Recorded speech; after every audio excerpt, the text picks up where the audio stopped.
couldn't think of anything. So I picked up this book, My Way of Life, The Confraternity of the Precious Blood. Chapter 1, The One God.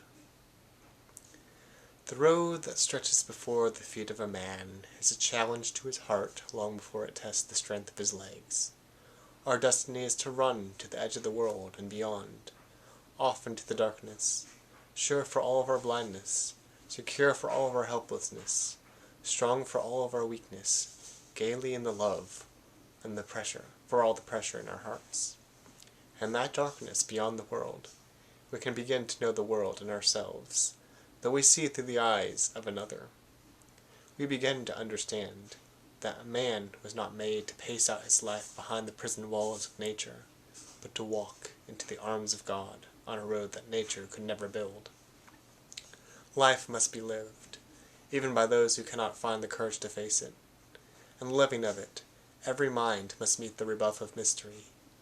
To some men, this will be an exultant challenge, that so much can be known and truth not be exhausted, that so much is still to be sought, that truth is an ocean, not to be contained in the pool of the human mind. To others, this is humiliation not to be borne, for it marks out sharply the limits of our proud minds. In the living of life, every mind must face the unyielding rock of reality, of a truth that does not bend to our whim and our fantasy, of the rule that measures the life and mind of the man. In the living of life, every human heart must see problems awful with finality. There are obvious problems of death, marriage, the priesthood, religious vows, all unutterably final. But there are two, the day-to-day, or rather the moment-to-moment choices of heaven or hell. Before every human heart has ever beat out its allotted measures, the dare of goals as high as God himself was tossed down, to be accepted or to be fled from in terror. God has said so little, that yet means so much for our living. To have said more would mean less reverence by God for his splendor of his image in us. Our knowing, our loving, in loving, he insists, must be our own, the truth ours because we have accepted it, the love ours because we have given it. We are made in his image. Our Maker will be the last to smudge that image in the name of security, or by the way of easing the hazards and the nobility of man. The great truths that must flood the mind of man with light are the limitless perfection of God and the perfectibility of man. The enticements that must captivate the heart of man are the gracious goodness of God and man's gratuitously given capacity to share that divine life, to begin to possess that divine goodness, even as he walks among the things of earth. The truths are not less certain, because they are too clear for the eyes. The task before our heart is not to hold a fickle lover, but to spend itself.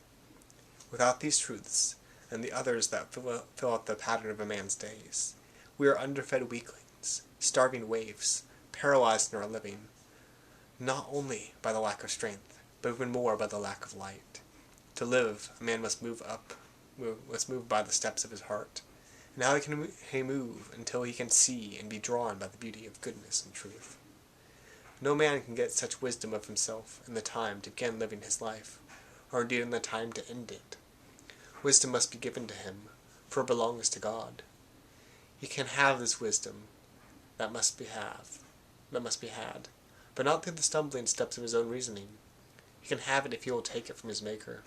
He can see in the darkness if he would look through the eyes of God. He can begin life with wisdom lent by God, and have his heart flooded with gratitude for the loan.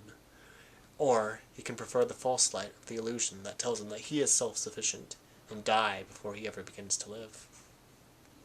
A man hardly dare face mere natural life alone. Alone, he cannot even dream of sharing the divine. Yet to escape disaster, he must not only so dream, he must make the dream come true. If man begins his life with wisdom lent by God, he ends by possessing that wisdom. If he guides his steps by a light that is not his own, along a road too high and too hard for his feet, he ends united to that eternal light, and at home forever in a world that is God's. There are men and women who do not know God. They are made for happiness. Every perfectly designed item of their sublime nature strains for that fulfillment which is happiness. Ignorance commits them to frustration. They have eager hearts, pushed to the breaking point by all nature's demands for happiness. But these hearts have only the wrong places to go. In a very real sense, there is a kind of knowledge of God buried deep in every man, as deep as his demand for happiness. Frustration here is basic, soul-searing, catastrophic. Man makes his way to the illusory havens offered by false gods, but always through a sea of tears shed by his own individual nature. The tragic thing that can happen to men of all ages, it has happened. It is not God.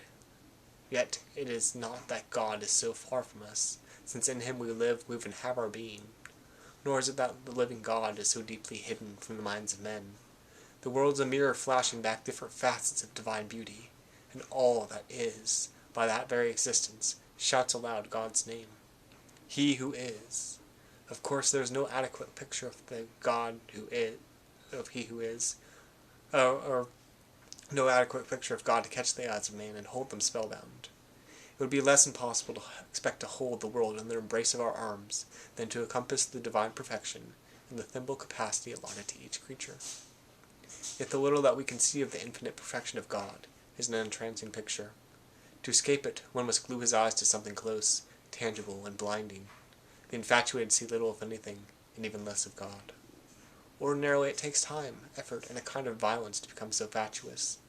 To simple men, as to the very wise, the pressing crush of movement that pushes things in the ordered direction that we know of as natural, a faithful, daily execution of cosmic chores, has always been as awesomely revealing as the surge of the sea, as paradoxically mysterious, for both are so inherently blind and incapable of originating such motion.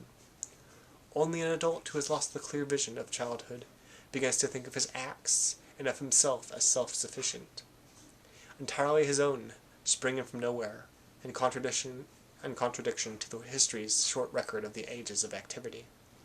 To most men, that a man can lift his hand to thwart an enemy blow, or to encourage a friend, has been a wonder that has enticed his mind along a path of thinking that has brought him to God and upon whom all activity depends, himself so divinely independent. The mystery of life's end, and the even greater mystery of life's beginning, the ebb and flow of things beginning and things ending, the steady succession of the sadness of the fall and the glad promise of the spring, prevent that unfettered and uncluttered mind from missing what these were meant to make clear: a life without beginning to explain all beginnings, a life without end to explain death, an infinite creditor of life to explain all the reckless loan of life to the living. The world, and the men in it, are full of glad surprises, yet the surprises do not come from the things that are part and parcel of either men or things. If we know of a man's humanity, we know all of it, and there is no room for surprise. But a glimpse of that truth that is in him, a momentary contact with his goodness, a recognition of his nobility, all these are at once a joy, a surprise, and a rich promise. In each case, what is seen or embraced is so obviously not the whole story. These perfections are as enticing as far horizons, or the limitless stretches of the sea's dark waters. They promise the heart and the mind long journeys and rich rewards, treasures beyond the capacities of any counting room, for these things have no fence about them. Traces of them are shining forth from the limited nature of the world, or the allures of the infinite, minute flakes of the precious perfection that belongs in the fullness only to God. The stamp of intelligence is printed deep in the very being of the universe, of unintelligent things, for the theme of that cosmic poem is a thing of law and order shining forth from creatures totally incapable of themselves disposing things to any end, let alone to cosmic ends.